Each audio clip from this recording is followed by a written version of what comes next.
Ici, c'est l'endroit où on fait le raisin. Je ne veux pas qu'il y ait de véhicules qui rentrent.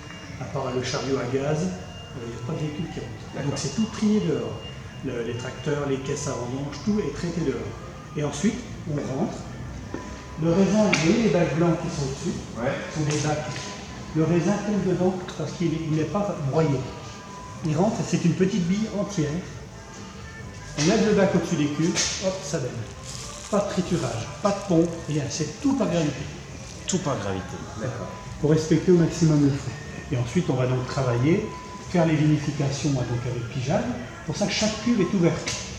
C'est un chapeau qu'on met et qu'on enlève au gré de nos besoins. Au pigeage, tu m'as expliqué l'autre jour, quand j'ai essayé de faire mon vin, c'est mettre un bâton pour casser le chapeau. Pousser la masse de matière sèche qui flotte sur le jus pour la mettre en contact avec le jus 3 fois par jour. Pour éviter que ça fasse du vinaigre. Voilà, et surtout aussi, le pinot noir est un cépage à jus blanc. Donc si on veut qu'il y ait une belle couleur, il faut que la peau macère au maximum avec le jus. Ouais, c'est ça. Et si tu piges pas, il se passe quoi? Il n'y a pas assez de... C'est-à-dire qu'on va manquer de matière et on n'aura pas cet échange de matière colorante entre le jus et la peau. Ouais, c'est ça. Voilà. D'accord.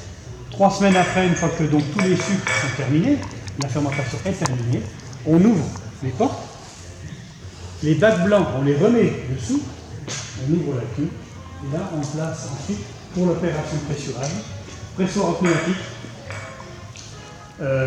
Donc pneumatique, ça veut dire qu'il y a une grosse chambre à air à l'intérieur, un compresseur gonfle, et ça donc presse le raisin qui va s'écouler dans le bac en inox qui est situé dessous.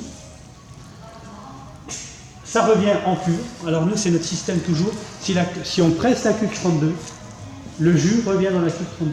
D'accord. C'est pour ce qu'on appelle la traçabilité, éviter les erreurs. Voilà, ça c'est une chose qui est typique. Ça va rester une semaine, je dirais entre une semaine et 10 jours en cuve, le temps que toutes les bourbes, je dirais tout le côté un peu grossier du vin, sédimentent. Et ensuite, on aspire par le dessus et mise en tonneau à la cave direct pour avoir quand même un vin qui soit propre.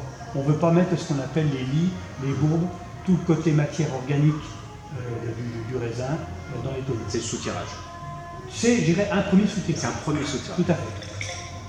Follow me. Ah, il faut le... Ah, mais oui, je me souviens, le colère.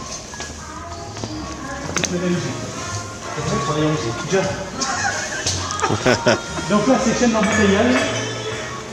Ici ne viennent que les vins qui sont prêts à être mis en bouteille. D'accord. C'est-à-dire que vin brut dans l'autre bâtiment. Ensuite, ça transfère ici des vins clairs qui sont prêts aux mises en bouteille. Rinceuse à bouteille, eau stérile, qui est injectée dans chaque bouteille. Et ensuite, c'est égoutté. Donc on n'utilise que des bouteilles neuves, mais qui sont malgré ça rincées. Ça passe ici, c'est mis en bouteille sous vide, donc une pompe qui aspire l'air de la bouteille pour pouvoir mettre le vin. Donc tu as limité au maximum le contact avec l'oxygène, que ce soit au début ou en fin de chaîne. Bon.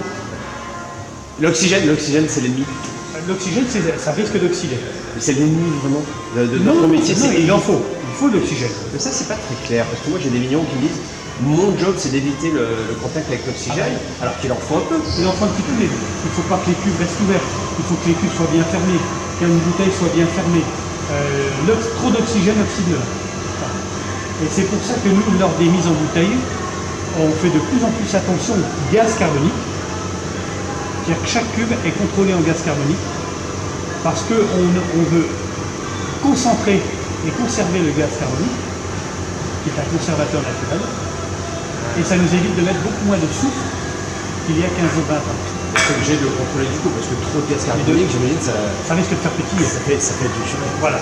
Donc nous, ce qu'on veut, c'est arriver à un stade où on met en bouteille qu'il y a suffisamment de gaz carbonique, et ça nous évite de mettre des doses de soufre qui sont pour moi néfastes pour la dégustation.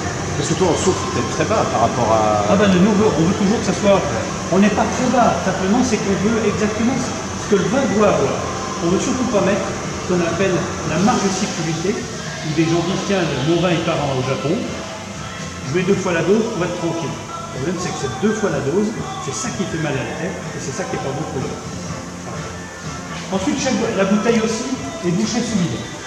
C'est-à-dire qu'on aspire l'air au-dessus du vin, avant de mettre le bouchon pour éviter une compression. La bouteille elle reste sur cette table pendant au moins 3 minutes pour que le bouchon puisse reprendre sa position. On n'a pas le droit de toucher les bouteilles suite au bouchage. Parce qu'on risque d'avoir des bouteilles couleuses. Je ne savais pas ça.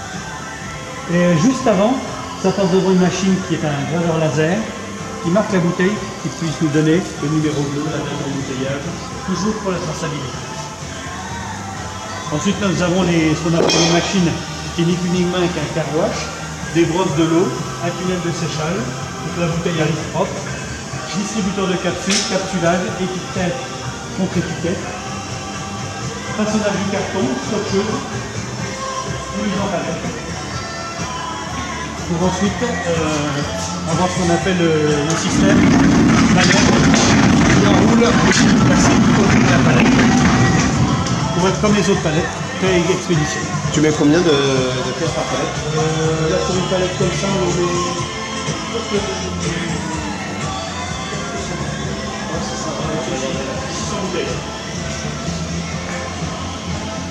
En fait, quand on passe une commande, tu vas assez vite le processus pour... Ah, si tu veux, nous on fait tout. C'est-à-dire qu'on n'est pas obligé de demander à Monsieur X, est-ce qu'il peut nous étiqueter, on fait tout nous-mêmes. Et ce que tu disais justement que les clients